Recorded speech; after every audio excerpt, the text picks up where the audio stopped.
That's good news. Welcome Were people to the dancing program. on their hats while they were listening? I don't know. I mean, I hope so. I think they were very excited because it's been. Yeah, it was a lot shorter in that picture.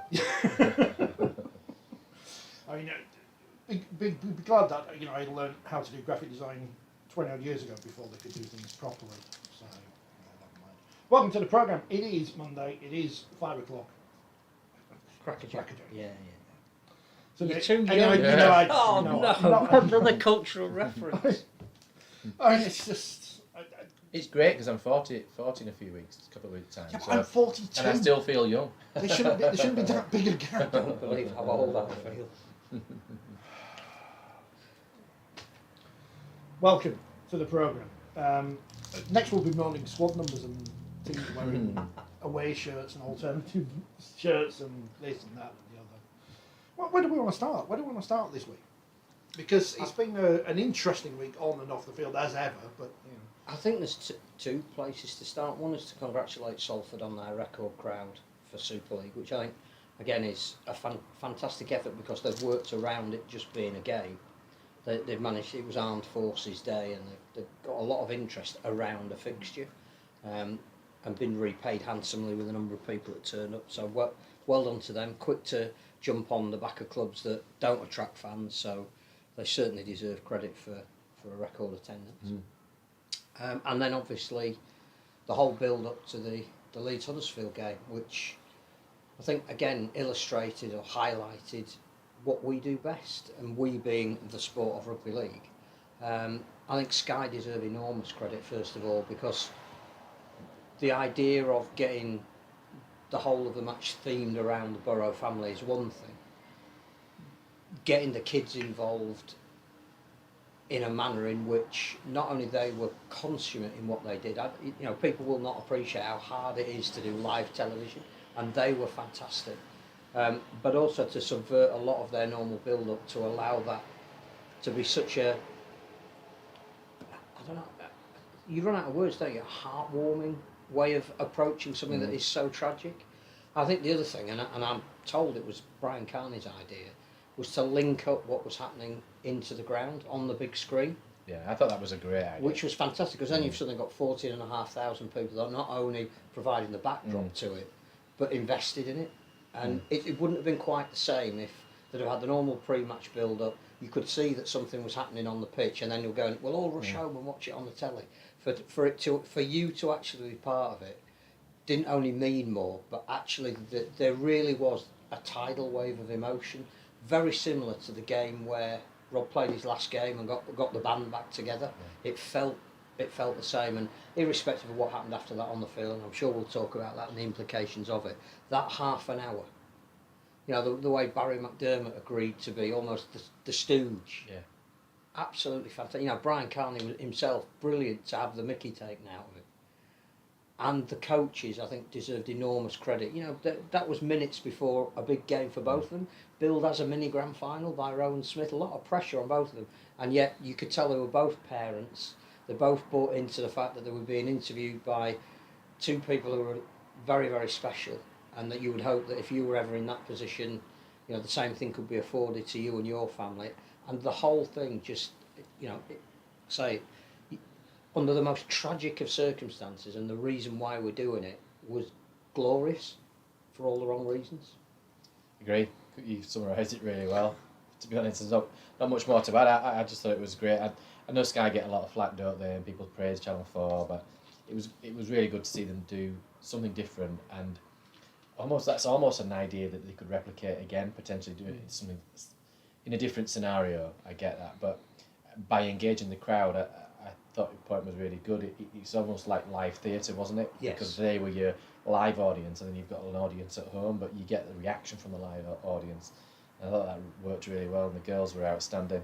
It must have been a really proud moment for both Rob and his wife, Lindsay. I think the other thing that came across, apart from, I don't think there wasn't anybody who didn't have tears in their eyes, was when Rob smiled when the crowd in the middle of the second half got the picture of him on the screen, started chanting his name, and spontaneously he smiled, because we know what difficulties he's going through at the moment. We saw how exhausted he was at the end of the marathon, Similarly, after the 10k, when the kids pushed him, it really tired him out.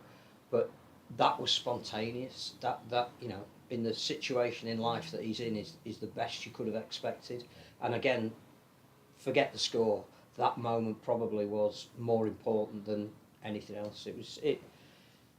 It's a brilliant reflection on what we can do. And I know that obviously you were at an event on Sunday, which is, we're talking completely different, but something that the game can do. And when we do it well, that's why we're the greatest game. Well, let's talk about something. How was it? Because we spoke about it last week, the concept building up to last week. How was it? Yeah, it was good. That was the second Pride game I'd been to at Keighley. Guests of Carrie and Ryan, and they put on a really good show. They sort of painted the terrace in Pride colours and the trans flag colours, and come in for some inevitable criticism on social media during the week. But look, I think for me, people just get the wrong end of the gist or the stick of it. It was about, there's lots of stands that are named after people. This was just a Pride stand. That doesn't mean you've got to be gay to stand in it or a lesbian to stand in it. Look, please.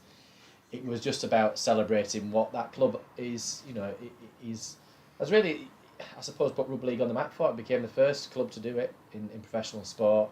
They had the sports minister there yesterday, Stuart Andrew, MP for Pudsey, alongside the local MP, Robbie Moore. And it was just a great event, as I think I've said before, from young to old, from straight to gay.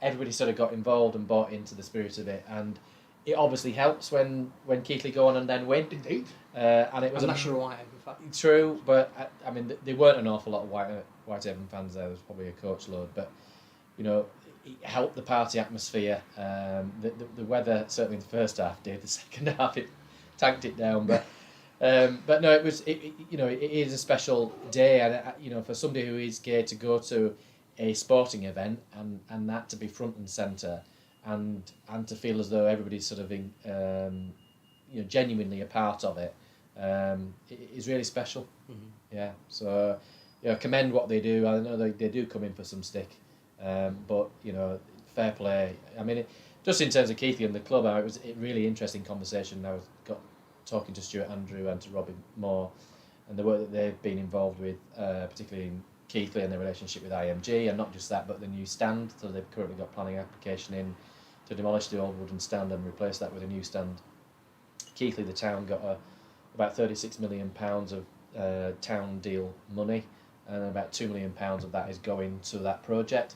So subject to planning, that will be delivered in the next probably couple of years. So again, actually, for all of their criticism of what IMG are trying to do, that's the blueprint, isn't it? Yeah. Be the best you can be, have these criteria you can measure yourself against, and then you've got the opportunity to move forward as a club. So they were live on Sky I Sports understand News. Their objections initially when we had them on the show, but actually what they're being asked to do is a roadmap for how to sustain the club in the future. I suppose in many ways they would probably say, well, they were doing that anyway, and they would continue to do that. But you're right that they were live on Sky Sports News yesterday with Stuart Andrew and the local MP talking about an important issue for the club, and again putting rugby league on the map for the right reasons. And off the field they've grown the crowds. They've got the plan in place to produce a new stand, and so that there appears to be progress being made. And I guess that's what if you're a supporter of Keighley and a rugby league supporter in general, that's what you want to see.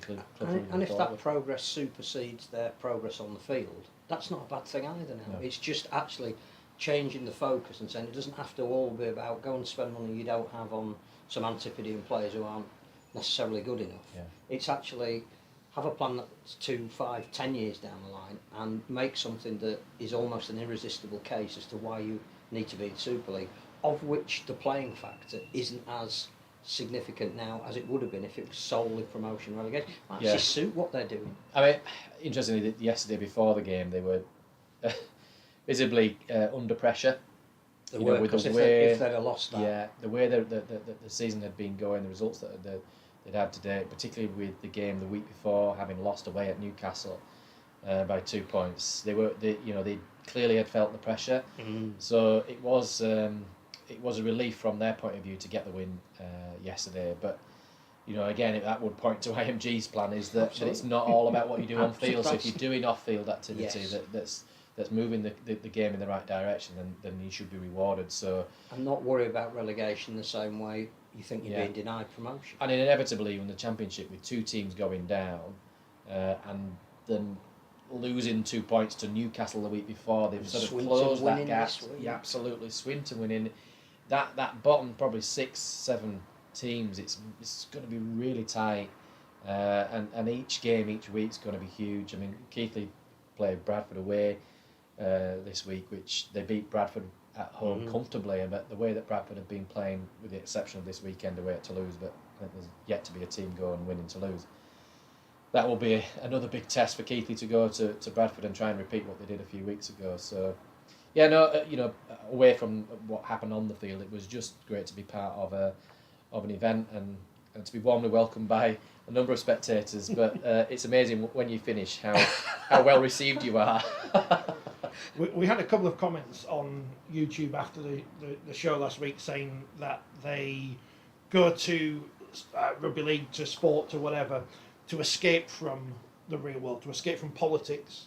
Now, I was going to say, well, this is not a political thing, but then MPs there, aren't they? But that's what MPs do. What we've seen though this weekend, and you can say Armed Forces Day, that's a political thing. It's invented by the government. The previous one, the other lot, Friday at Headingley, the Prime Minister pledged £50 million, was it? 20 million still to come. Everything's politics. I know we all have escapism. It's hard to escape from the real world. It's impossible unless you create your own. It's intrinsically linked. Yeah. You can't split them. It's politics with a small p. It's not Conservative Labour, and again, people have their own views on MPs, but you just can't separate it. Sport is society, society is sport, and what did we see? A record crowd yesterday at Salford with Armed Forces Day and the event that they put on there. Whether that, was it just because of that event? I don't know, but there's lots of things that we do in rugby league, lots of events that we put on. Game at Batley a few weeks ago where they've got the colostomy game, they've got the issue with Joe Cox and all that. Yep. There's lots of events and lots of games, so let's not sort of just wave the rainbow flag on this occasion and have a go at somebody for doing that. This is obviously how you can improve the Western Terrace at Headingley, Phil, just painting. Because obviously you can't do anything with it. I mean, you are Leeds, it's all your fault. So all those people moaning about I'm only Leeds when they lose. Nobody's interested when they win. You just have to put some paint on there.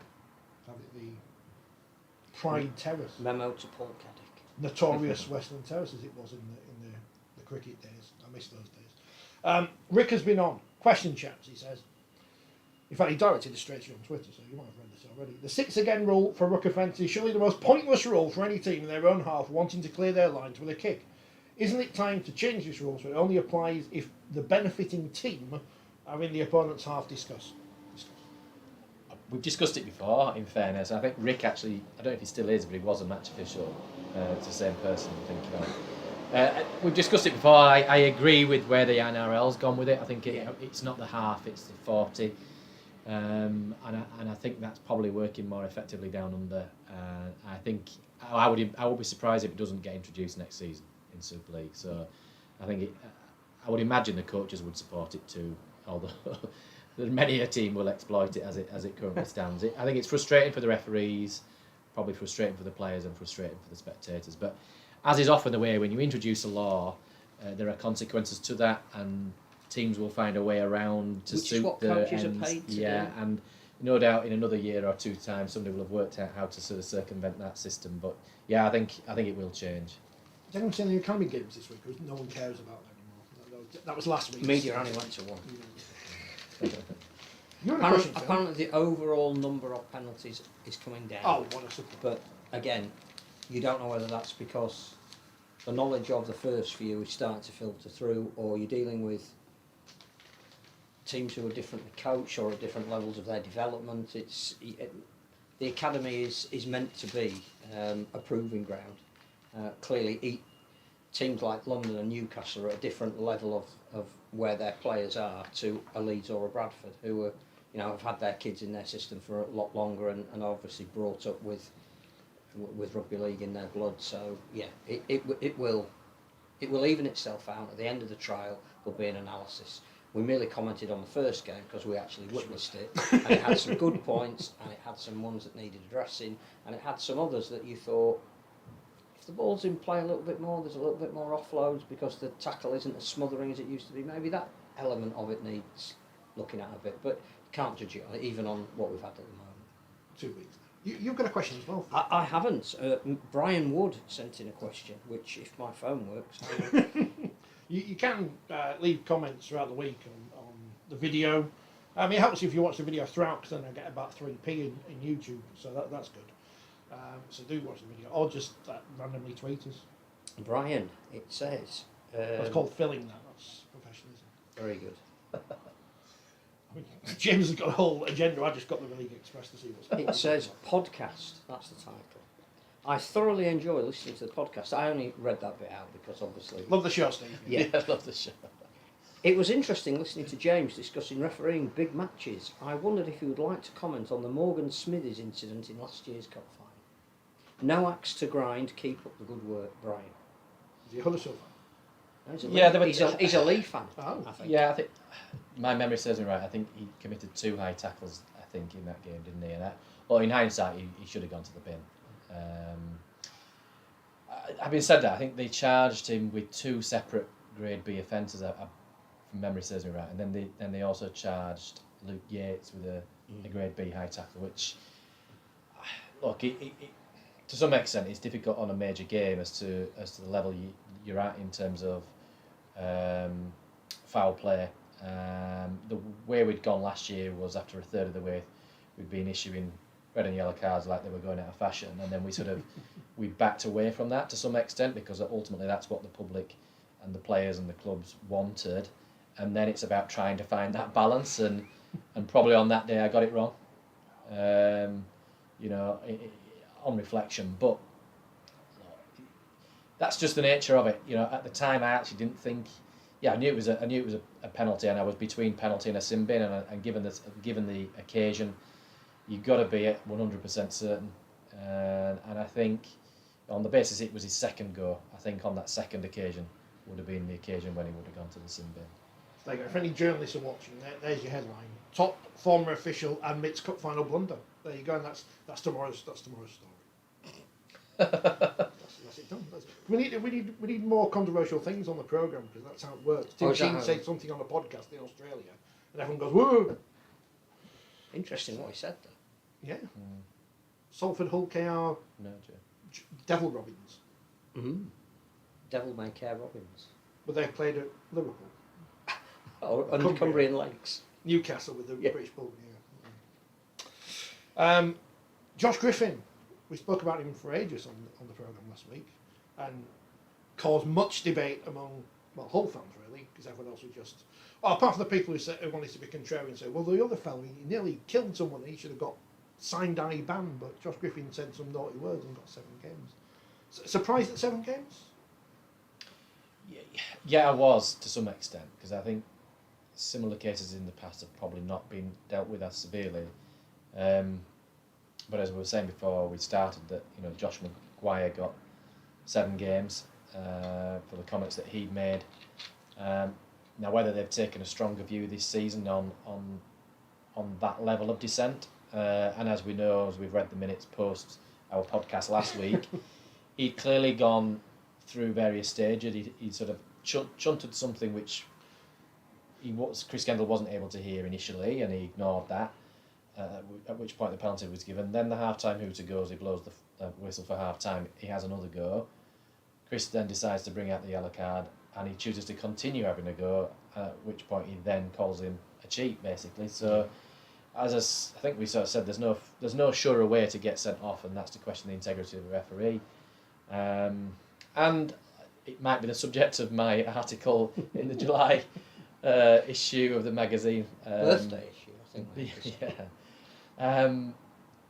Just a hot topic, I suppose, around dissent, and my frustration with it was the reaction by a fairly large number on social media, at him being sent off, and B, at the length of the suspension. But just go back to one point, which is what I made last week, and people still objected to it, was that somebody sort of said, well, if he'd got the decision right, the red card wouldn't have occurred. Well, it's nonsense, is that?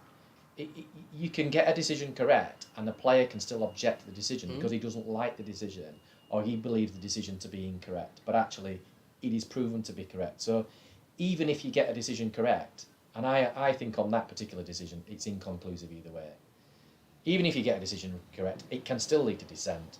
And it would have ended, or could have ended, at the point he sin-binned him, and he chose to carry on. And in what he said, he's just left himself open to the charge. And obviously, the way they've gone this year, they've gone pretty heavy on the charge. Now, the next point is that people then complain that, well, hang on a minute, a fella's got landed on his head, and he's got 6 matches. But, well, they are apples and oranges, but one thing I would say is, I think it was, I can't remember the name of the player now that did it, the lead player last week, but when he did it, Kai O'Donnell. he immediately put his hand up. Yeah. He immediately recognised that what he'd done was wrong. Yeah. Now, if you compare that, if we're going to compare to Griffin had one shunter, which Chris wasn't able to hear. He then had another go. He was sanctioned for it, and then he chose to have another go. So he's had actually 3 bites of the cherry. The lead player didn't pick that player up and dump him on his head 3 times. No. So if you're talking about, was it intentional? I think there's 2 issues coming out of this. One about dissent generally in society, but particularly in rugby league. There are a lot of missives flying about at the moment about touchline behaviour in the community game, about responsibilities that parents and coaches have for touchline management and all that kind of thing. I think if Josh Griffin hadn't been sanctioned in the manner in which he had, it's very hard to get that message out at any other level of the game. You know, respect as a policy has to be priority number 1 at the moment. It's a major issue that is affecting a lot of touchlines and is putting people off. So that's one thing, and I think it is related. You know, he as a, I don't like to use, I don't think players necessarily are role models, but their actions and behaviours transfer very quickly onto touchlines and are mimicked by kids. So I think the one thing is that punishment is not just the punishment for that offence, it's the punishment that the game is trying to meter out to say, we don't want any of this, and that's fine by me. I think the other thing is, I don't believe in this whataboutery.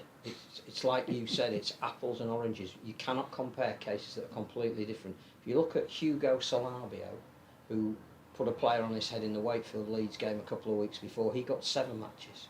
Kai O'Donnell gets 6. They are comparable. You can look at those and say, is that a fair punishment for O'Donnell? It probably is. It's in the realms of Salabio actually, you know, he had the ball in his hand. He was lost it, and at the same time he's losing the ball. He's tipping a player. Slightly, probably worse for the player that he's doing it to, because they weren't going into a tackle. They were the, you know, everyone's an innocent party, but clearly they didn't have the ball at the time. So that makes sense if you compare those two. Don't compare a tip tackle with dissent.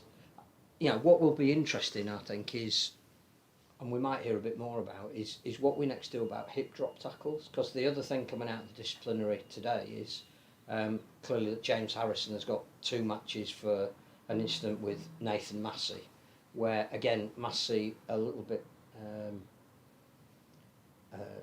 like a previous hip drop tackle that ended the season of Wigan prop forward, whose name I can't remember at the moment. Do we need to be harder on hip drop tackles? Because they're creeping into the game. So compare that 2-match sanction with... Absolutely. No, I think you raise a fair point there, because if you look at the consequence of when a tackle can go wrong, then it can end somebody's season. Yep. Could end their career in the same way that, you know, you could break somebody's neck with a dangerous spear tackle. So, you know, I get that. So there's an argument there that actually what's his name? James Harrison has actually got lucky to some extent. So you could constantly go on and compare. I mean, one of the comments I also saw was about, oh well, the referee should be. He sort of lost his composure at the time when Griffin said what he said and branded this yellow card in response, which is just nonsense. I mean, imagine if the referee spoke to a player in the same way, and the consequences that would have for a referee. And somehow people expect that referees should be, as calm as ever, which they are. They are generally the calmest people on the field, but there's many a times when a referee would love to say something to a player, but the microphone prevents it. You could carry on forever and a day, but ultimately for me, it's about the potential consequences. If it's been seen to be weak action, that has far more potential impact on the wider game for the recruitment and retention of match officials. And something today that was shared on social media that I saw by a rugby union referee, and the abuse that he'd received recently on social media, directed to him for decisions that, again, on a game. And I just think it's just entirely unacceptable. And is it about time that clubs started to take action? Possibly, yeah. I mean, I know of some instances where the recipients of that abuse have then reported it to the employer of the person that's abusing, and that's faced consequences for them and in their employment, and frankly, so it should. Yeah. There were plenty of people who replied to either the RFL's tweet about the decision or even just to our video last week, who were easily identifiable as human beings and not pretend photos. So, I'm not plugging my thing in. It's easier for clubs to find these people and tell them off, ban them from grounds. But I don't know why clubs don't do that, especially when they are easily identifiable. I mean, I've had people message me, as I said, directly, where they've got their names attached to it, so it's quite easy to identify who they are. I'm trying to think who the boxer was that went round and... Yeah, it was in Sheffield, wasn't it? He confronted someone, I'm on your street, come out. Oh, yeah, suddenly backtracked. Yeah. Was it ever explained to you why... Not the RFL don't make a big song and dance about who's refereeing whose games, but they publicly announce them, and then every media outlet that needs to fill the internet will say, this week James Charlie's going to Wakefield, who he hates, and they never win when he's there. Did they ever explain why they announce them publicly? Because it doesn't seem to do anyone any good. No, I don't know really. I mean, it's like when I got the grand final in 17, I just knew what was coming. It was like, nobody's going to say, oh great, really pleased that James Charles got the grand final. Well, no one was talking about you in the build-up. By Friday, no one was talking about you, so it was all right. But you're right, you know what's going to come, so yeah, I don't know. I mean, it's always seems to be... There was always some excitement in the olden days, where you had to buy a programme to see who the referee was. Yeah. Yeah. I mean, it's always the way that they seem to put on tries which it shouldn't have been given because there's some error that's in the build-up, and then there's just an avalanche of comments. And you think, maybe it should be checked before it goes on. Or possibly should do like most clubs are doing with crowds at the moment and not mention it. Yeah. I mean, Phil says you should be running the referees department. You don't want a job like that, do you? You've got a proper job. So praise for they go for Leeds and Salford and Keighley for having events and getting crowds on in, the other side of that. On the other side, okay. I would say before you go on, yes, on social media, which did make me laugh at the weekend, was Hull KR's response to Chris Kendall when he came out to warm up, and they were all clapping him, which was much to the irritation of the Hull FC fans then on social media. But I once got dropped, and then the game I should have been refereeing was Hull KR, and Steve Ganson took my place. And as a punishment, I was then sent to touch judge for Steve Ganson on the game that I knew I was supposed to referee. So when I came out to warm up with Steve Ganson, they were all sort of booing. So Steve Ganson then started pointing at me, so all the boos were directed at me. I mean, that's teamship for you, isn't it? That's teamwork. Sorry, go on. Just a couple of things. This weekend, clearly, there was some great stuff that was put online, but I don't understand why the women's nines was on our league, and at the same time the wheelchair inclusivity round in Manchester was on the Sportsman. So you couldn't watch both in their entirety. You either had to flip between them or pick one or the other. The women's nines were at Salford. There's 7,900 people there. Would they have filled the stadium if the women's nines had kicked off at 10 o'clock at Salford and led into the men's game? This weekend, merely something that Leeds have put out, on Thursday night, the Leeds men's team is travelling to Warrington for a game that's on Sky. At the same time, the Leeds under-16 team is at home on a Thursday night against Wakefield. which doesn't make any sense. The Leeds under-18 team on Saturday is playing Warrington away. So again, why could those two matches not have been one the curtain raiser the other?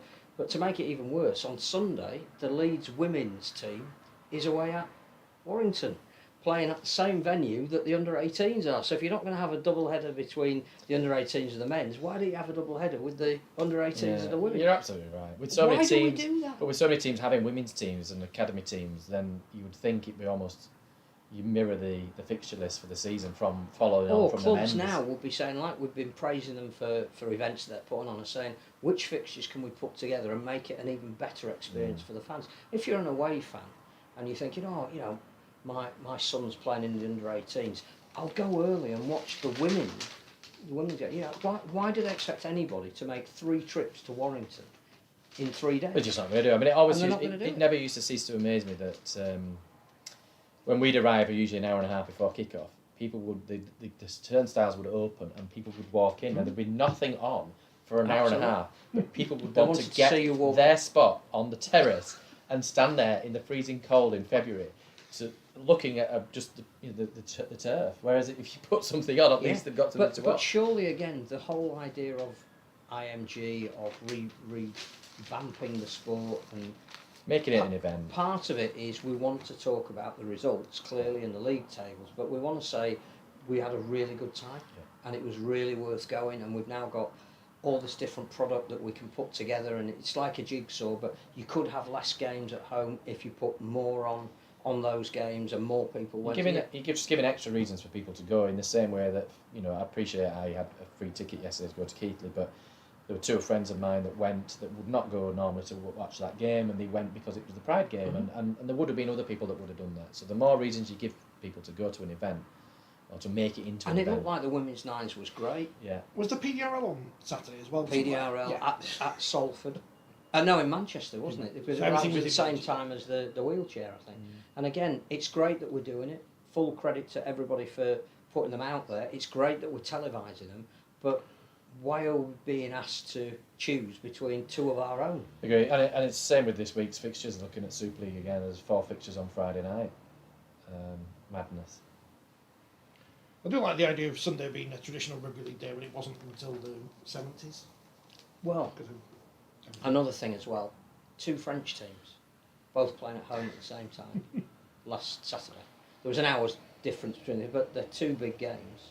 Now, again, is there no way of actually trying to align them in some way that they don't clash with each other? It's Hull Catalans, is that on our league this week? Yes, £6.95. Which is a shame because we're now in the middle of summer, of course. I know Wimbledon starts next week. It's the second men's test match, starts on Wednesday in the cricket. So there isn't really anything on Saturday apart from... There's certainly no football on. No. That's why we should be on a Saturday. Yeah. And spreading the fixtures out. I know we need to make money off our league. So and we've just praised Salford quite rightly. They're the only game on Sunday. Wonder what that's telling us. No Super League on Sunday. So no excuses not to go to a game, unless, of course, like me, you're working on Sunday, which that was well planned, wasn't it? Never mind. Before, because you've got to go soon, is there anything else you want? Oh no, I've still got time. That's fine. What do you want to talk about next? Because you've got an agenda. No, it's not an agenda. It was just a reminder of some things. You've prepared. We haven't. You've got a running order. Interesting. I saw on social media about Jared Samet being supposedly upgraded from a yellow to a red. I don't think that was true. He was just sent off at half time for dissent. Not another one. No, and then the Yaha tackle in the whole car game caused quite a bit of consternation on social media again. If we got rid of social media, I know that's where our audience comes from. So kind of. I mean, it's difficult that because I think the footage isn't the best in terms of being able to determine the contact. So I followed looking at the Alex Walmsley charges for the last couple of weeks. He got charged after the Magic game with a grade B high tackle. St Helens appealed that, and he got not guilty on the basis that match review panel had a burden of proof which they couldn't demonstrate, and because the point of contact wasn't visible on the footage, and that was with Sky's footage. So St Helens successfully got him off. He wasn't being banned, but he was going to go on to a disciplinary record, which would have affected him in the future. And then, lo and behold, the week after, he then gets charged again with a grade B high tackle, and this time he gets banned. I think perhaps not dissimilar circumstances. I mean, the Yaha tackle just looks like a big hit. I'll be honest, but I think when you probably break it down, which is what match review panel will have done today, they will be able to demonstrate.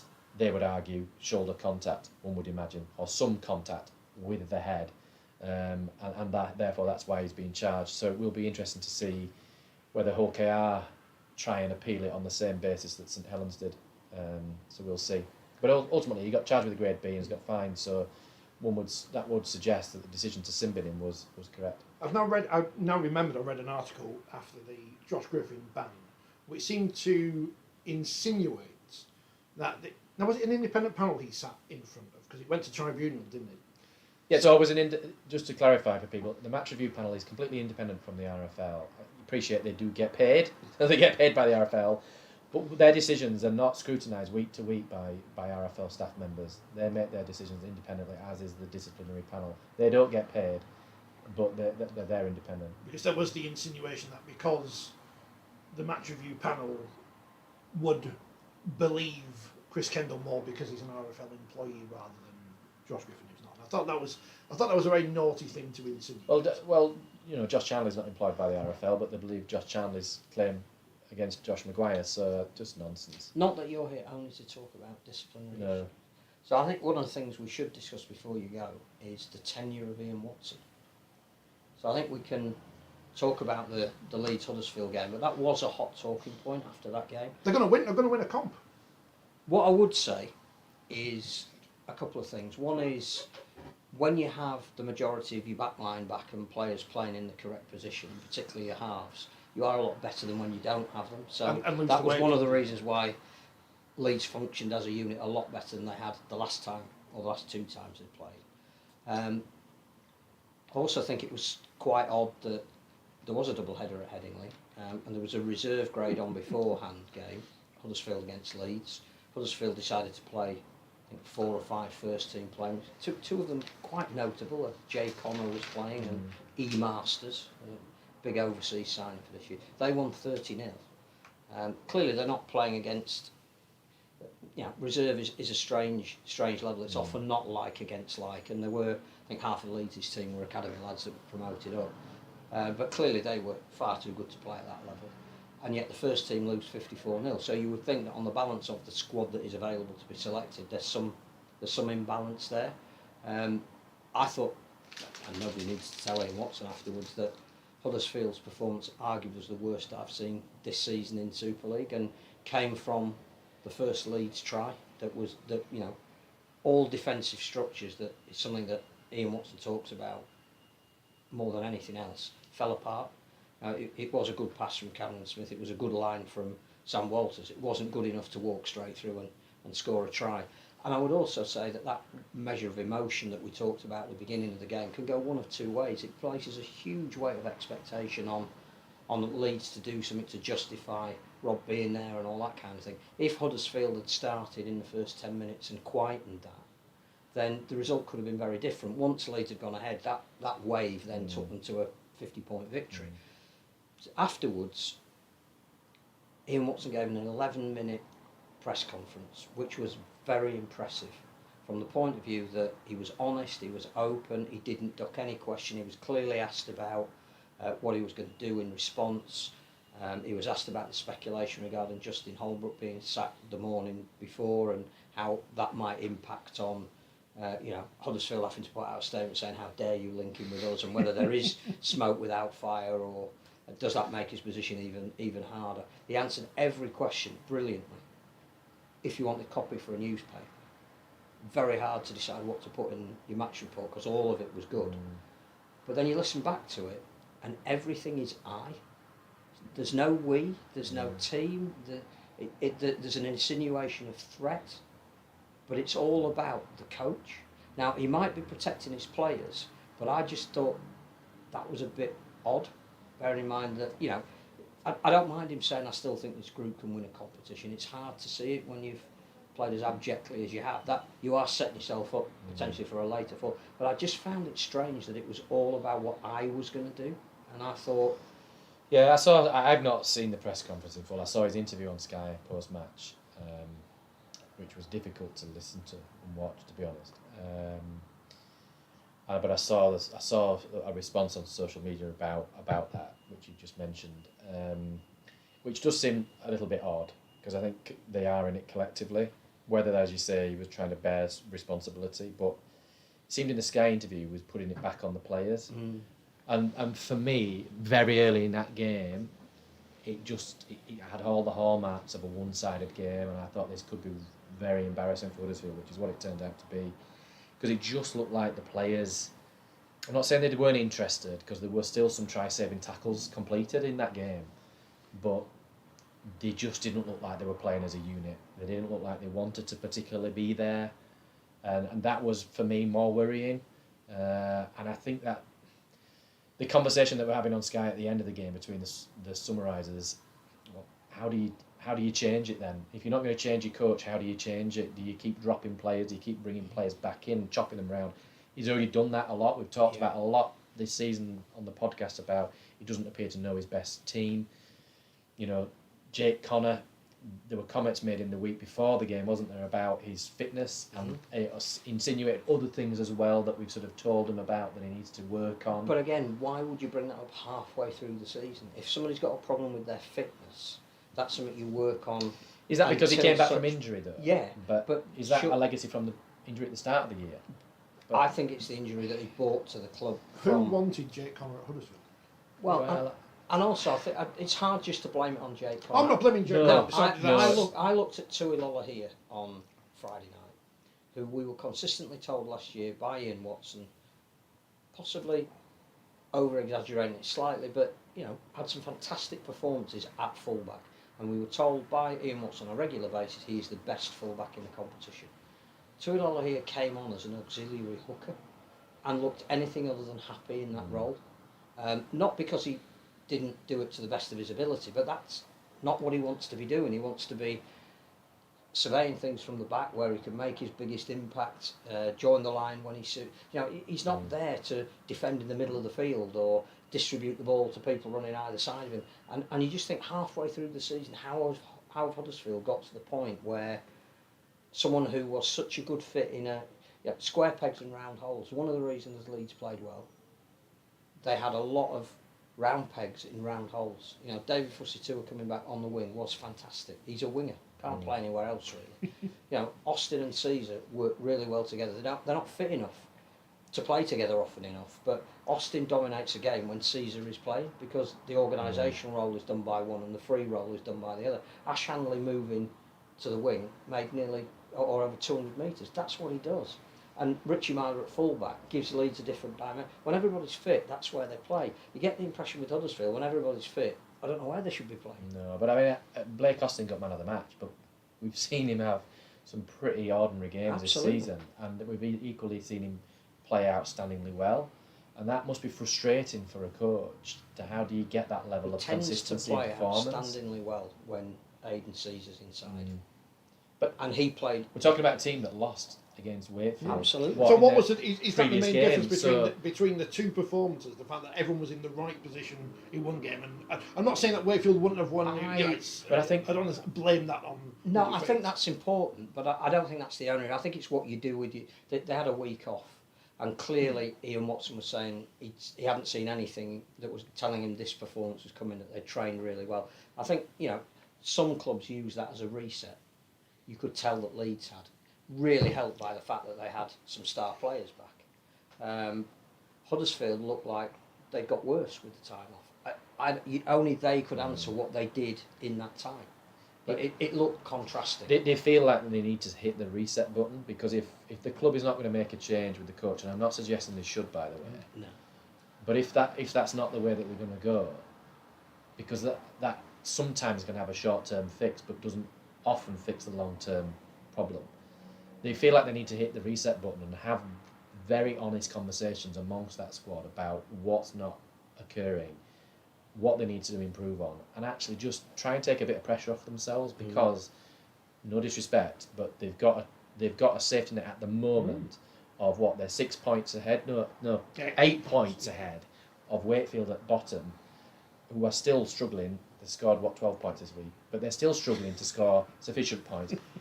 Without Wakefield being there, there will be huge pressure. And actually, if they just take a step back and say, look, we're not where we wanted to be at this stage, but they've got the flexibility to just try and go back to basics and work on trying to improve their performance. Who do they play this week? Wigan away, which is not going to be easy. But, and then they've got Catalan away. So they've got two very difficult games. But to some extent, does it relieve a little bit of pressure because they're not expected to go into that game potentially What's going to be win? interesting is the 21 when it's announced. Because you cannot make threats and then not carry them out. But also, every time you're putting Jake Connor and Isan Masters into the reserves, you've got some rebuilding to do. Then you're going to drop another couple of people maybe this week. I don't know who it'll be. That's down to the club. At some point, you're going to need those players. It's going to be really hard. It's very difficult. It's a difficult balancing act to drop people as well. The same goes for referees because there was a criticism when Stuart was in charge that we had 6 referees, 6 games in Super League, and nobody ever got dropped. People still think that referees don't get dropped. That's not the case. I mean, the group of referees this year has been pretty consistent in terms of their appointments, but in previous seasons they've chopped and changed almost weekly. But that's a difficult balancing act for a coach to try and manage that group, because you're gonna irritate somebody if they feel that them being dropped is unjustified. If they buy into why they're no longer in the team, then that's fine. But that's part of the art of coaching, isn't it? But I just think the players have got to look at themselves as well. It's not just the coach. They've got their own standards and expectations that when they take to the field. And I also think that sometimes there is undue pressure by a coach, which may be intentional to get the best out of a player. When you see the result, you might think it's backfired. But Ollie Russell coming back into the team, suddenly there's a huge amount of pressure put on him by his coach, saying that's going to be the difference. He's going to turn it around. I'm so glad he's back. And you're going, well, he's coming back from an injury, and the one thing that we all know is that it takes time to come back from an injury, particularly to play at the very elite level. Same with Theo Farge. He's clearly a wonderful player. His career is littered with great moments, but he's coming back from a really serious injury. It's going to take him a while. But if the coach is then saying, Theo's back in the team, so everything will be fine, it's undue pressure.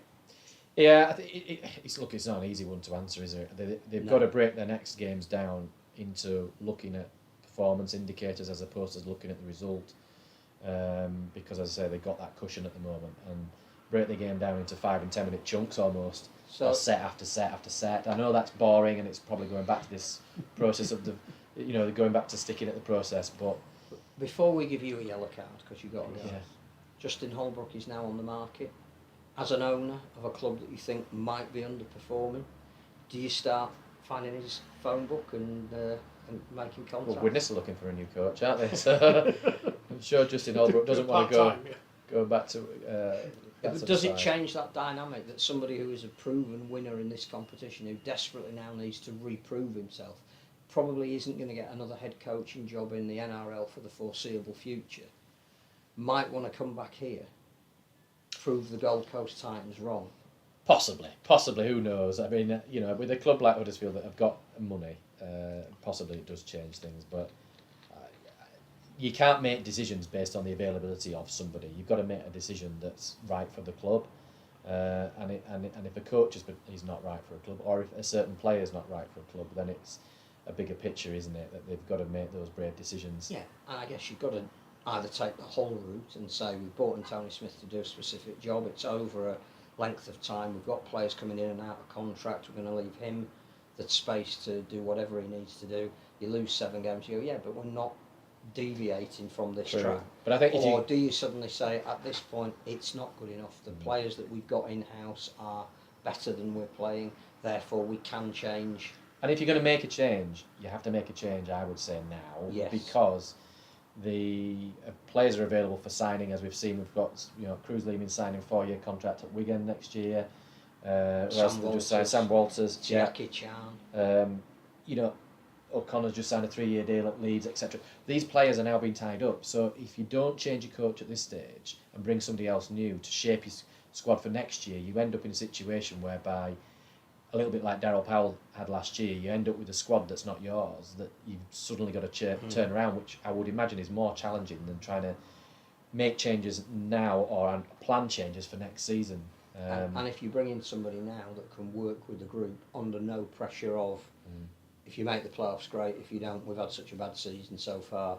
It does, but then you've got them all pre-season as well. Yeah, I mean, the reverse argument to that would be, I would say, well, you know, you brought Ian Watson in for given reasons. Yes. What suddenly really has changed Yes. to make him a supposed bad coach? He's not a bad coach. No, he got them to a results are not going year. his way. Yeah. We talked also about there being a number of tight games early on in the season, and actually if they'd converted 2 or 3 of those games, actually they're like on the cusp of the playoffs. So 2 or 3 games, the results of those can significantly change the view. And that jumping topic again, Warrington are supposedly in crisis, but are still second in the table. Yeah. So I'd love to be in crisis second in the table. as I said, Leeds lost to Wakefield in their last game, and then we go and put 55 points against Huddersfield. Oh, So yeah. you know, look, things can change very, very quickly in a week, and I think if I didn't particularly get Huddersfield's statement, by the way, in response. I thought that was just odd. Yeah. Almost better to just not make any comments. comments. No, Just yeah. ignore it. Yeah. Yeah. So, you know, just I think keep things in house, keep the conversations open and honest in house, and work week to week, which is dead boring, isn't it? But that's ultimately how you turn things It around. was a very un-Ian Watson-like performance. Yeah. Now all I'm thinking about is getting some Subbuteo stands for the pitch and then painting them. Over Pride stand, but they are expensive. So I've got some. We'll have objectors outside on the pavement on the street lane. We've already got a dog on them. We've got a pink dog on the pitch. I don't know what's going on. You'll be back with us next week, James, won't you? I shall. Yeah. Good, because at least I'll remember what we're talking about because you tell me before we start.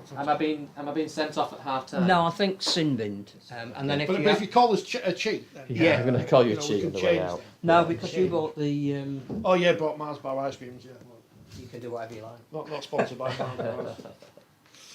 Oh dear. Take your camera away for James. Oh yeah, you might need that for the journey. Thank you. Huddersfield.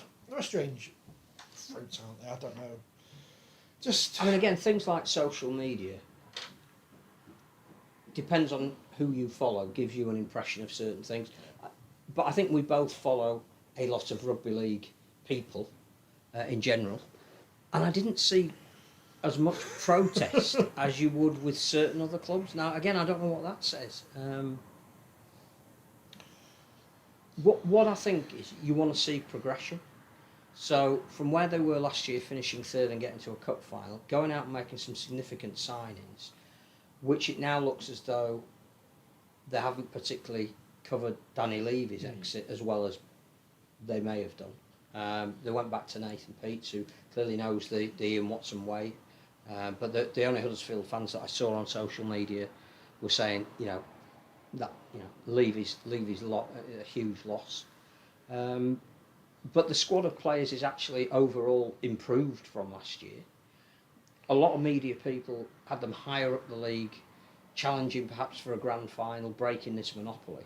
To be 10th out the cup and over half the season gone and having lost by, well, in a manner in which is very un-Huddersfield-like over the last 2 or 3 years, I think that's where people start questioning things, and are right to do so. And Ian Watson said, I'm right to be scrutinised. Like Ryan Smith getting to the grand final, they overachieved.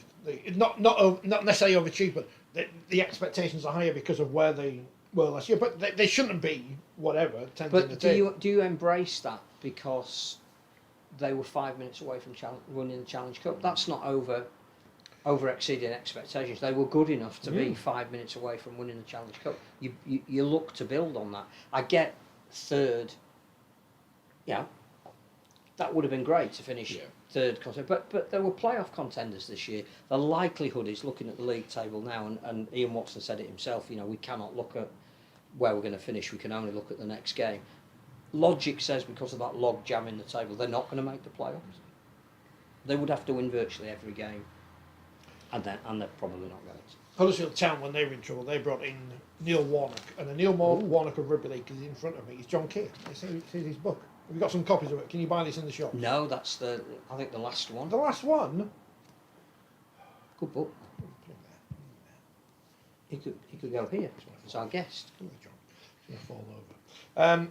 He's been let go by Widnes, who were beaten by Swinton yesterday. Great result for Swinton at bottom of the championship. I mean, the bottom of Super League is irrelevant because we know what's going to happen there. But the bottom of the championship, you've got Newcastle on 5 points. You would assume that they probably are in bother because they are 5 points behind Swinton and York. And York have got a massive game on Wednesday going to Whitehaven, haven't they? And then they've got to play again on Sunday against Halifax. So York have got a massive week.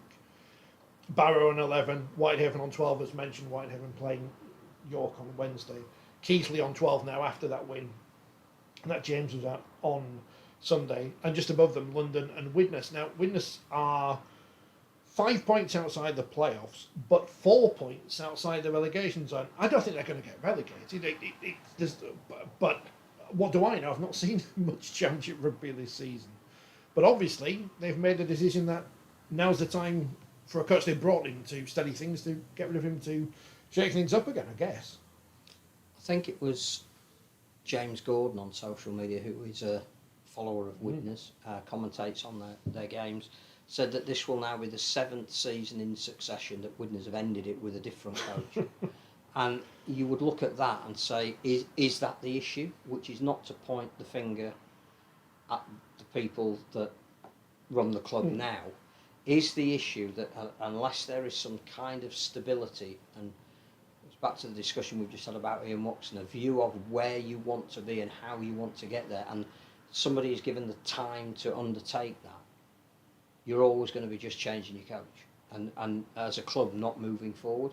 I'm not sure what a club like Widnes at the moment expects, where they think they should be in the pyramid, why John Keir going solves a long-standing problem, who they turn to next. I genuinely don't know. It came as a shock to me when I saw that, because obviously we're big fans of John. I think the job that he's done in the sport is amazing. I think wherever he's gone, he's invariably left the team in a better place than they were when he arrived. He is, as you say, a bit of a troubleshooter. Can still clearly do a job. I think felt that he was prematurely ousted from his position at Bradford when they were undergoing similar turmoil and change. I always get the perspective from supporters, and obviously I am a supporter of a club he used to coach, that when it's not going well, when you're not winning every week, it's easy to criticise his style of play because it's pragmatic. It's not expansive. It is what it is. But when it gets results, it's fine because you're not bothered. But when it doesn't get results, then But he'll be back somewhere because somewhere else will need that firefighting. I don't know where. It'll be. I'm surprised. I've looked on the Wakefield Facebook groups yet. I'm sure they're all saying, "Oh, come back as director of rugby" and all that kind of thing. Well, of course, James Ford hasn't yet been replaced, has he? So I mean, it wouldn't necessarily be the worst idea, would it, to have him as it may even help Mark Applegarth and somebody who I suspect that the pair will have worked together when Mark was working on the academy area. John would have been the coach there, so it's not like as if they're unknown to each other. It might be a good fit. You don't want to. You just look at the league table in whichever division, and you go, "Oh well, if they lose this game and they lose that game, and then you can see John Keir turning up at another club." But he'll be on the telly at least next time when the Challenge Cup semi-finals roll around. Talking good sense, as he he just always talks good does. sense. I didn't break it. Not like that chair at Castle broke that time. No one else has been sad this week, have they? Not yet. Not as we speak. Quickly checks phone. Alert. No. It's been a transfers are starting to filter through. And the interesting thing about these is they'll obviously come out in the press, in the media, on social media, whatever. The players and clubs must know months in advance who's going, who's staying, who's not. So Sam Walters today being announced at Wigan, for example, everyone will have known that weeks ago, whatever, and it's not a surprise to anyone involved in those clubs, and everyone just gets on with it. No, and I think there is a cut-off date of May the 1st. After that time, you know whether you're being offered a contract or not. You also know what level of contract you are being offered. You know what other offers are out there in the market. So much of this work has already been done. It's just that it's when the clubs decide to. Wigan have obviously decided that today they will announce 3 of the people that they knew they'd already signed. Cruz Lehman is a really interesting one. I don't know whether that means the end of Cade Cust at Wigan, whose contract is up for renewal. It'd be very interesting to see who was the first choice hooker between Sam Powell and Cruz Lehman, bearing in mind that one of the issues Cruz likes is a degree of assurance that he'll have a certain influence over the team he plays for with the amount of game time that he plays. I think Sam Walters again has different values to different clubs, and clubs are also trying to put their own jigsaws together under a salary cap sport of, if we re-sign Jared O'Connor, if we re-sign Ash Handley, if we re-sign Jack Sinfield, if we re-sign Sam Lissoni, Sam Walters is worth a certain amount of money to us within our structure. If Wigan say we need a young strapping second row and he's worth more than that in our structure and we're losing a Kai Pearce-Paul, you can see why players move, and you cannot blame the player. In some respects it's hard to blame the club as well, but no, there'll be more movement that comes out. I think I was listening to Catalan and Lee on French radio, which is a great listen. You don't need to speak French. If the commentator goes high, Catalan have scored. If he goes low, the opposition scored. But it's great. And Bruno, who is a friend of ours whenever we see him, does a great job, not only reporting for the local paper, but does all the radio as well. He mentioned on his broadcast that Mikhail Gudamond was headed to Leeds, so presumably they've decided to invest that money in him and not retain Sam Walters. It's going to happen at every club. Yeah. There's no drama. It happens every year. Everyone gets overexcited about players leaving, and then when the new players come in and they're as good as the players that left or better, and highly paid NRL players are not going to be coming over here, no matter how often they're linked with. Well, they're all going to play rugby union because Eddie Jones has said so. They're all off to the rugby union. If they're a first choice starter on a very big contract in the NRL, they are not going to be coming here. They may be linked with here, but they're not coming. Luke Brooks was never coming. I think these things get made up. It's like Ruben Wiki was coming to Wakefield for years. He never came.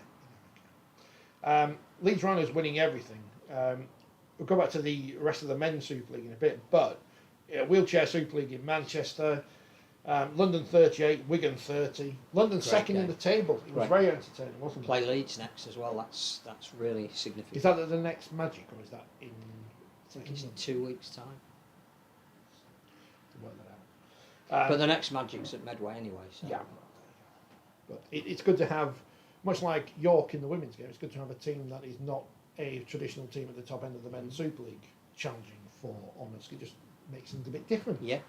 Whereas London, obviously I support London. So and London, which is significant for the sport.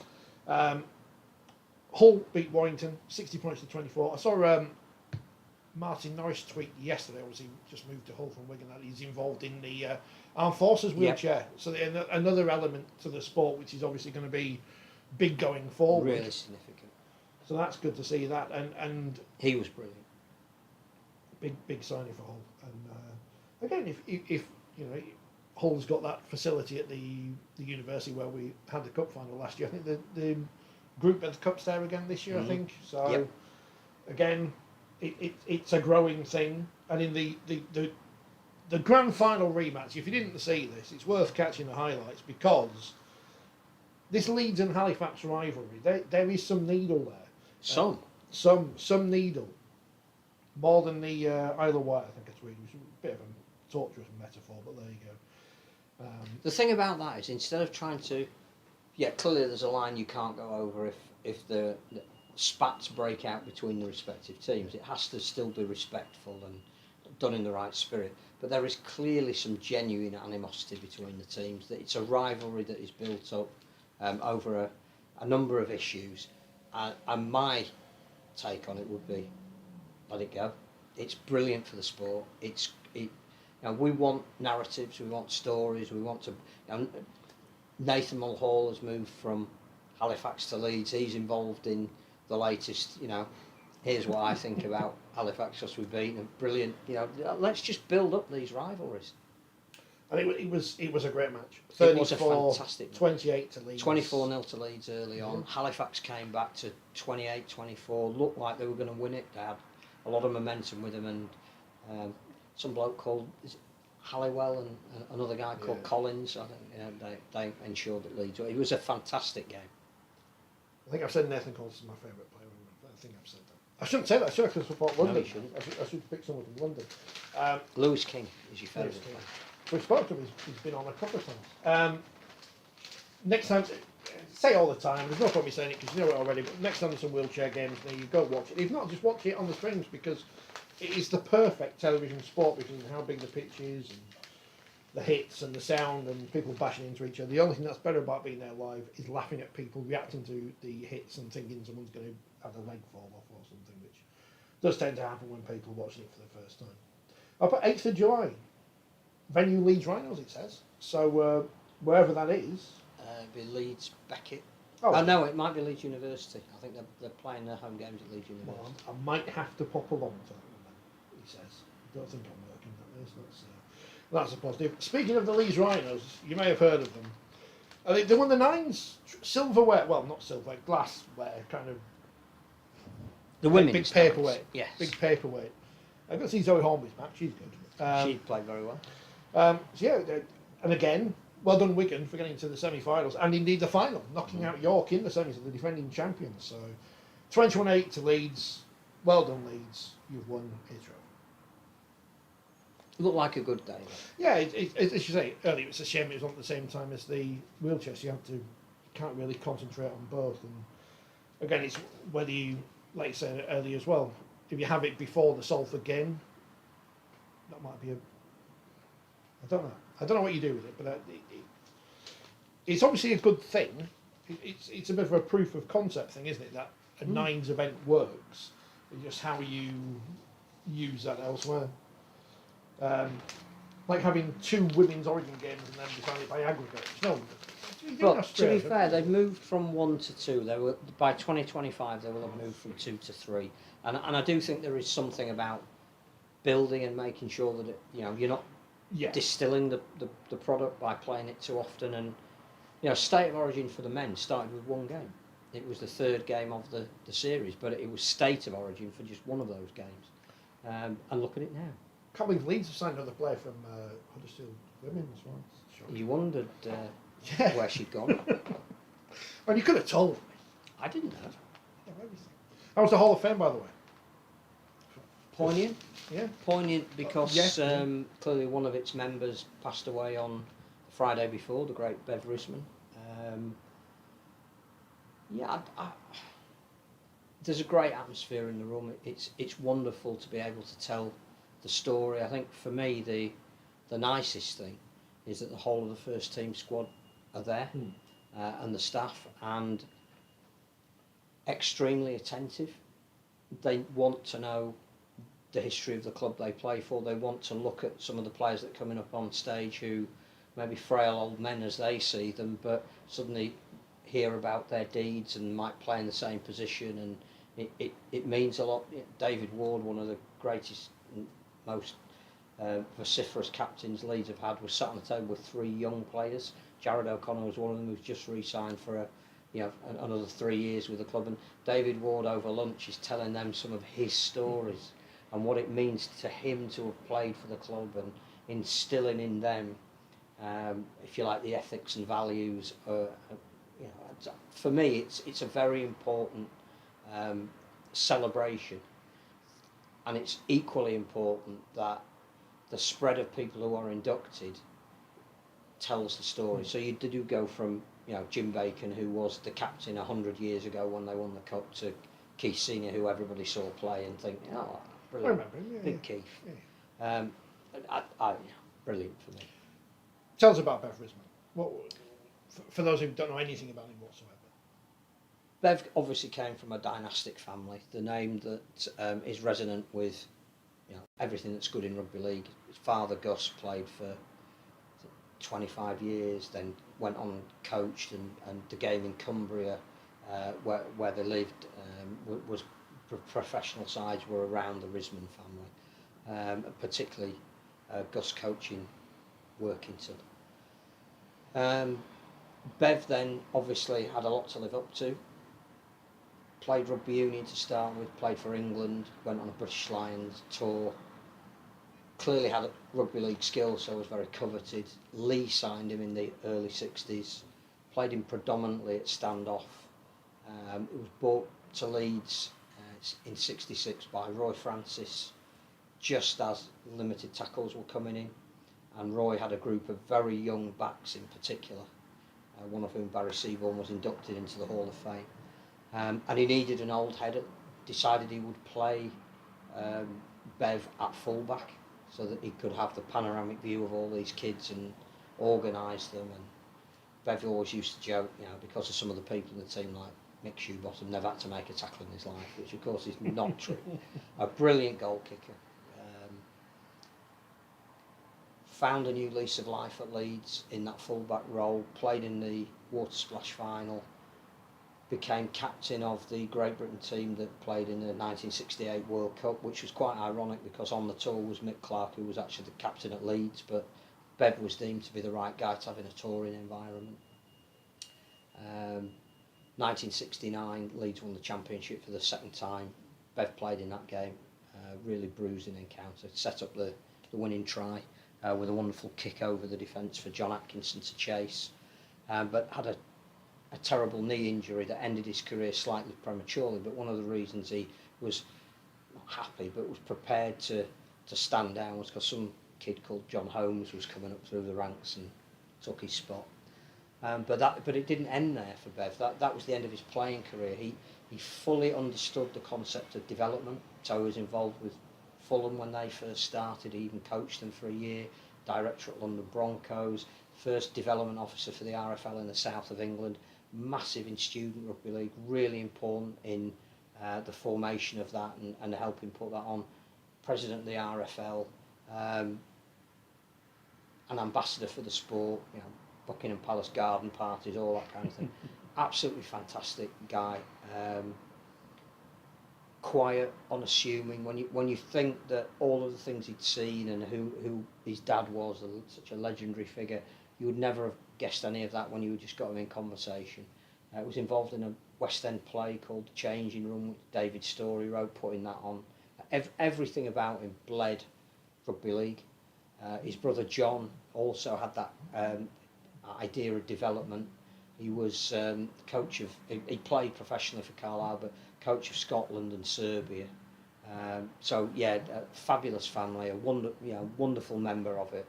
It's going to be a really sad miss for rugby league. 85, left a tremendous legacy. Very, very classy player.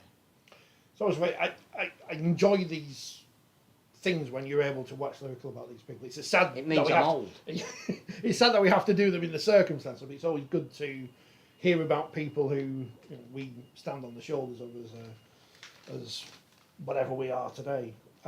So Leeds won. We know that they beat Huddersfield 54-0.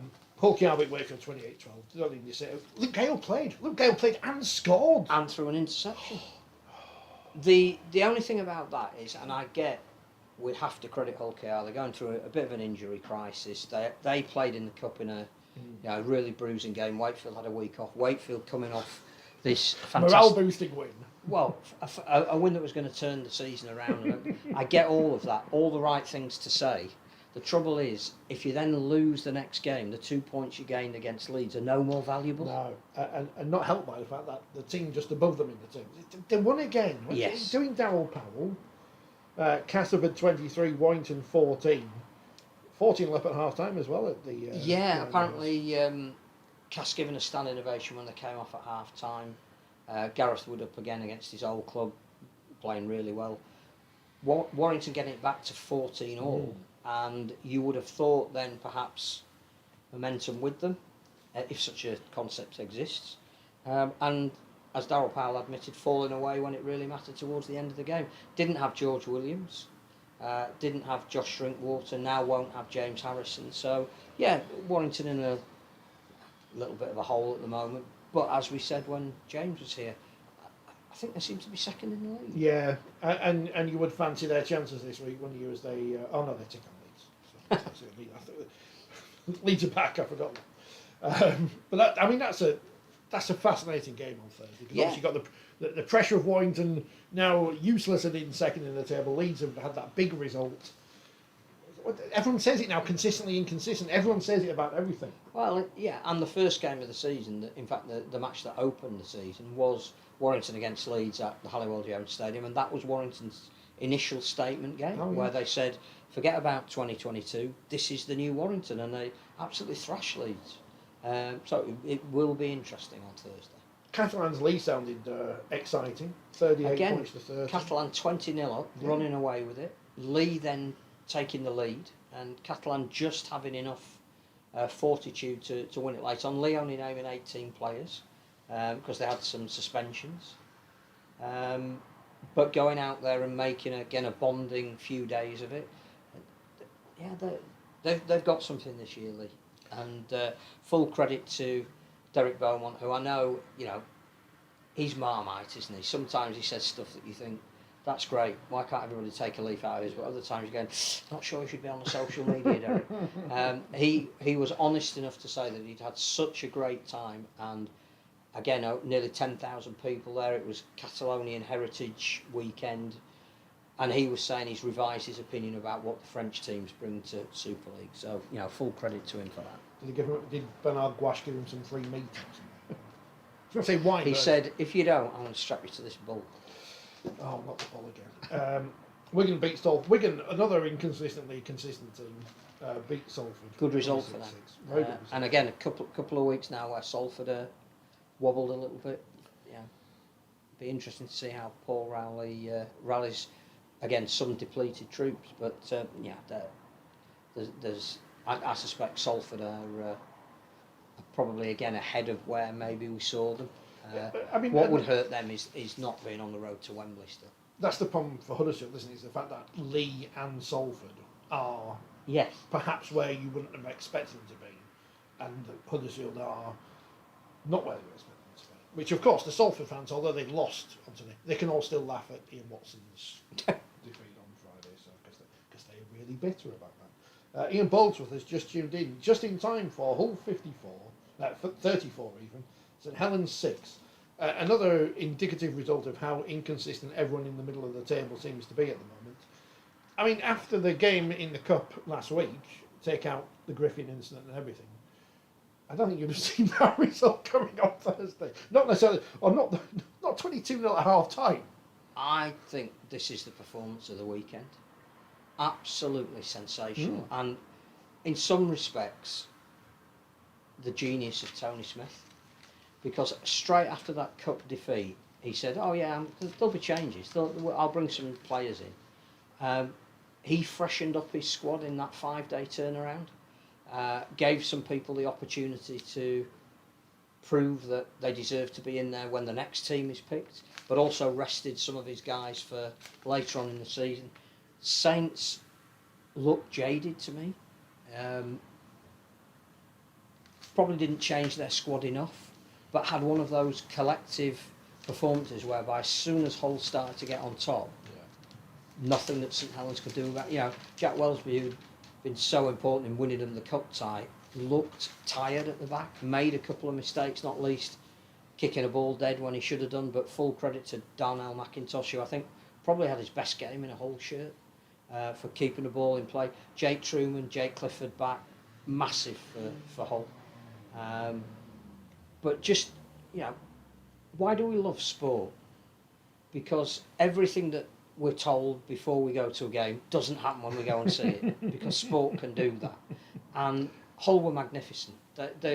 Every aspect of their game was completely spot on. And even afterwards, Tony wasn't making a big deal about it, because the inner satisfaction of knowing that he's got a group of players, irrespective of who he picks, that will play for him, was fantastic. Hull are back. They were just great.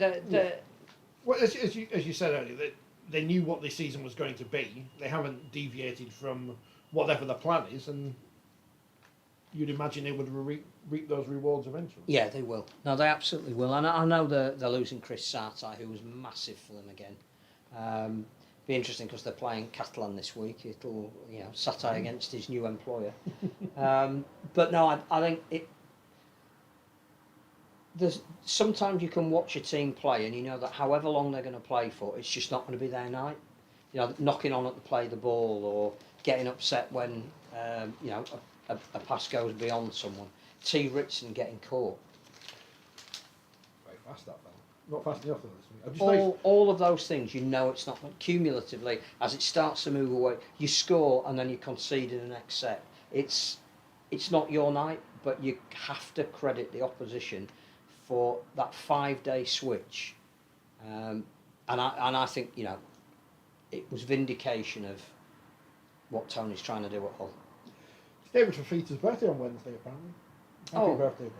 Excellent. And also the Readers Polling League Express this week. Who is the best referee in Super League? James Shard. There's none of the above. You can't vote for none of the above. They're all Ian says, have you ever gone back to Hull twice in 1 week and been in the mood to bother? That's a bit harsh, isn't it? They've got culture there. They've got white telephone boxes, Hull Truck Theatre. Marina. The Deep. Yeah, Viking Radio, is that still going? I don't think it is.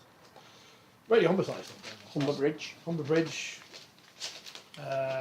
Hull KR. Who's the famous Hull people? The Road to Britain. Clive Sullivan Way. Clive Sullivan Way. There must be some famous people. The slavery fella, the anti-slavery fella. William, yes, Wilberforce. Boatstone. Paul Heaton. Rotterdam. Rotterdam, there you go. Yeah, the beautiful south. House Martins. I'm stuck. There's a nice ice cream shop in Beverley. Oh, there you go. And there are times Fish and chips is good. Well, we've been to matches where I will just spend looking on Wikipedia looking for famous people so I can do the thing at the end of the match. But off the top of my head, Tom Courtney. There you go. All the famous Hull people. Not Judi Dench. I thought she was York. Is it like it's like Leeds claims Henry Moore and that, doesn't it? He's from Castleford, but he's close. It's in the sphere. Leeds, city of culture. What's going on with that? Being past. What's that pub on the Three Legs? That's culture for you. Paul Heaton isn't from Hull, is he? He's from Sheffield, isn't he? Oh. But the house mark. What was it? Hull 4, London 0. Yeah. Rick Astley, maybe we should get him at a game. Maybe because he's from Near the Willows. Derek Bowman should be on the front. Highway to Hell. Get him there doing the Smiths covers. AC/DC classics. Yeah, that's what we need. We need Rick Astley at the grand final or the Challenge Cup final. We ain't got enough time at the Challenge Cup final. We've got too many games to fit. In the Championship this week, Batley lost. So I mean, what's going on there? Lingard out. 20 points to 18 against London.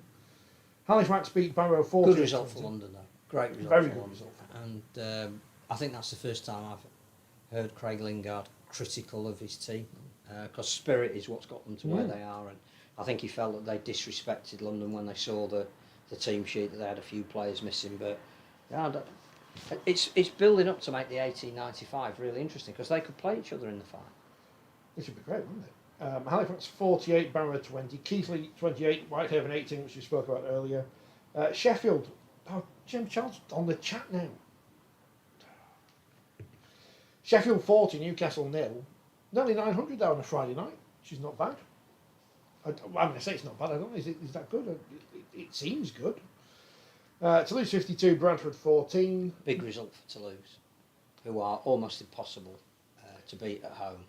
But that, Bradford, coming off 5 games unbeaten run? I'm not sure they saw the magnitude of that defeat coming.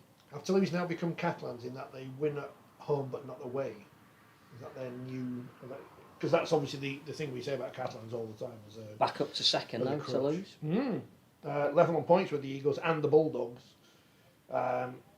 Winners 18, Swinton 25, of course, which is the result that did for... Martin Kellner, your boys got another victory. So if we did Swinton, it'd just be Martin Kellner, that's it. But his brother. Is that it? Simon. Is that all the Kellners? No, there's a sister. But I don't think she's a Swinton fan. No. Is that all the people from Swinton, I mean? Oh, sorry. I don't know if there's any... Is there any more famous people from Swinton? And York 8, Featherstone 24. Featherstone continue their... I mean, the interesting thing for them now is, isn't it? They're not going to finish off top of the table, but they've got to win the whatever we're calling the end of season big game. Mark Carella back now, so that's big for them because I think he gives them a different dimension from fullback. This week in the Championship, it is Toulouse versus Widnes on Saturday. Of course, Whitehaven York on Wednesday. And on Sunday, Barrow Batley, which obviously a big game for both ends of the table again. Bradford Keighley, London Newcastle, Swinton Sheffield, Whitehaven Fev, and York versus Halifax. A big week for York and Whitehaven. Although you obviously would expect Whitehaven not to beat Featherstone on York Sunday, Halifax, which could be the 1895 Cup final. A preview of them this week. In League One, Dewsbury 20, Oldham 8. Paul Sykes 1,000 points for the Rams, and to say he's been at Amazing. Wakefield and London and Bradford for long periods of his career, has got 1,000 points at one club. Amazing. 41 years old. No doubt he'll be in their Hall of Fame one day, one would assume, at Dewsbury. Still knocking them over. North Wales 20, Hunslet 30. Big win for Hunslet. They played at Chester. I think they're playing their next few games at Chester for the foreseeable future, at least anyway. Yep. And Workington 16, Midlands Hurricanes 10. So a big win for Workington at home. There's a little bit of a gap there, isn't it, between Workington and North Wales and Rochdale in that mid-table. But the race for the final playoff place is going to be interesting. And the bottom of the table is, as you probably expect, with Cornwall and the Scholars there, neither of which played this week. This week in League One, it is Hunslet Doncaster, which is obviously a big game because that's fourth versus second.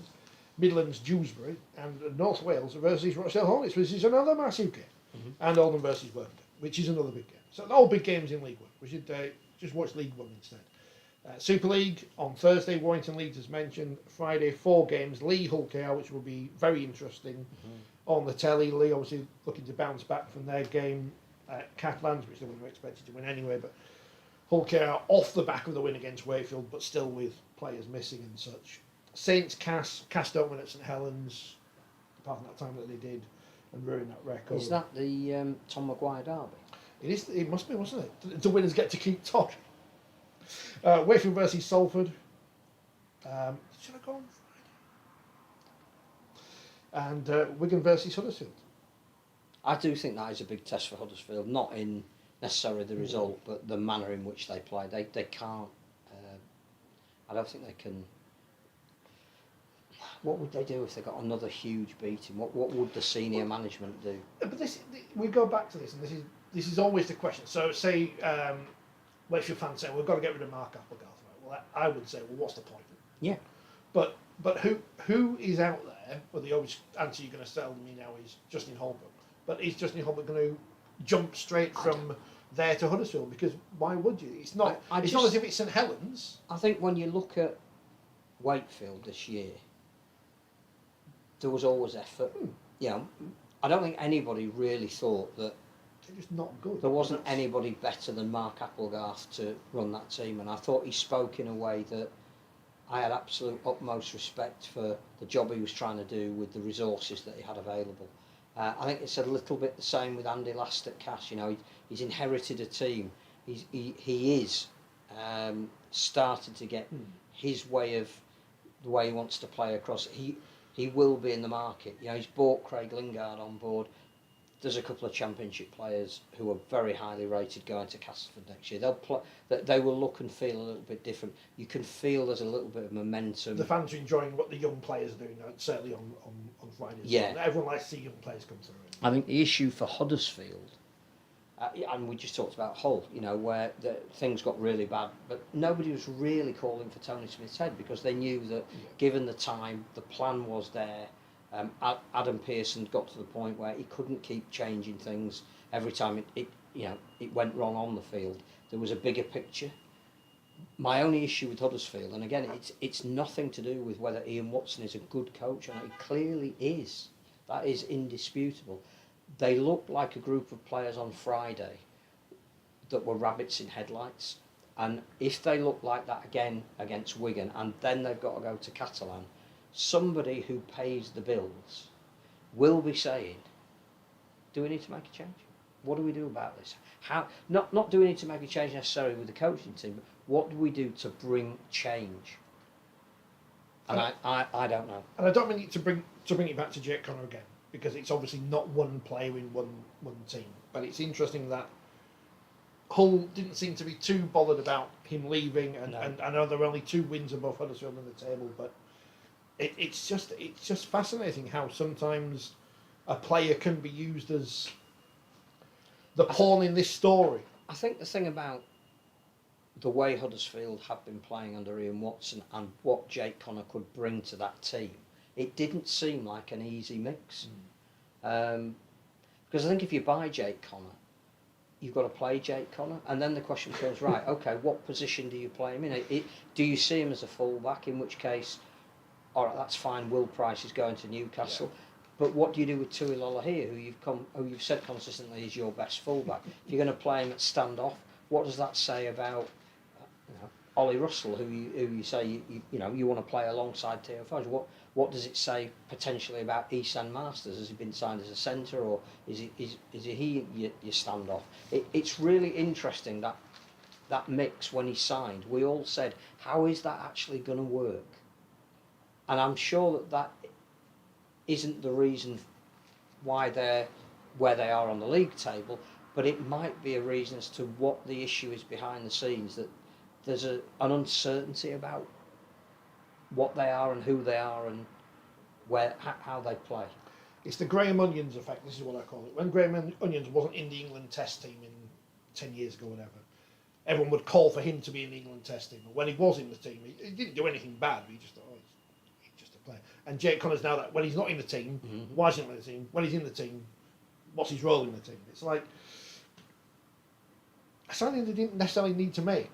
And if they didn't have Jake Connor now, would they be any further forward or backwards? Well, we don't know, do we? Because we're just speculating. But I think again, Huddersfield fans have been saying it's the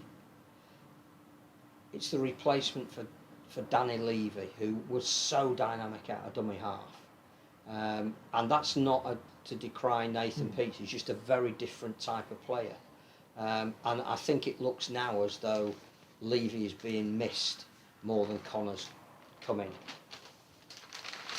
the point where I close the paper and go, I didn't know Rob Burrow was the coach of these Rhinos. Rob's Rhinos on the rampage.